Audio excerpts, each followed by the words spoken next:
మనందరికీ ఏటీఎం అంటే మనీ తీసుకునే మిషన్ అనే తెలుసు. కానీ మీకు తెలుసా, ఇండియాలోని ఫస్ట్ రైస్ ఏటీఎం ఎక్కడుందో? రైస్ ఏటీఎం అంటున్నాడు ఏంది అని అనుకుంటున్నారా? సో మనీ ఇస్తే మనీ ఏటీఎం, అదే రైస్ ఇస్తే rice ATM. India first rice ATM అనేది ఒడిస్సా 28 జూలై 2024 లోనే స్టార్ట్ చేసింది.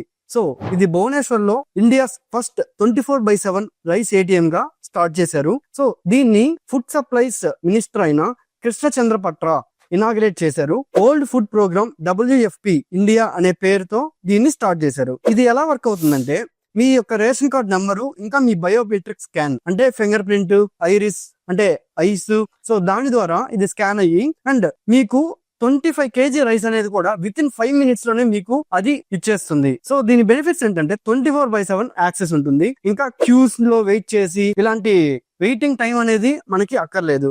సో ఇక్కడే మనకి 70% ఆఫ్ ది టైం అనేది సేవ్ అవుతుంది. ఇంకా థెఫ్ట్, బ్లాక్ మార్కెటింగ్ అలాంటివన్నీ కొంచెం ప్రివెంట్ చేయొచ్చు. ఈ విధంగా యాక్యురేట్ గా రైస్ వెయిట్ అనేది కూడా పక్కా మనకి 0.01% ఎర్రర్ రేట్ తో మనకి వస్తుంది. దీన్ని ఒడిస్సా మొత్తం ఆల్ 30 districts కి ఎక్స్టెండ్ చేయాలి అని చెప్పి one nation one ration card ఇలా చేయాలి అని ప్లాన్ ఉంది. సో దీని మీద మీ ఒపీనియన్ ఏంటి? సో ఇలాంటి రైస్ ఏటీఎంస్ మన రాష్ట్రంలో కూడా వస్తే మీరు ఎలా అనుకుంటున్నారు? సో ఎంతమందికి ఈ ఫ్యాక్ట్ కొత్తగా తెలుస్తున్నారో ఖచ్చితంగా కింద కామెంట్ లో మెన్షన్ చేయండి. అండ్ ఇలాంటి ఇంట్రెస్టింగ్ ఫ్యాక్ట్స్ కోసం ఇప్పుడే మన ఛానల్ ని ఫాలో అవ్వండి.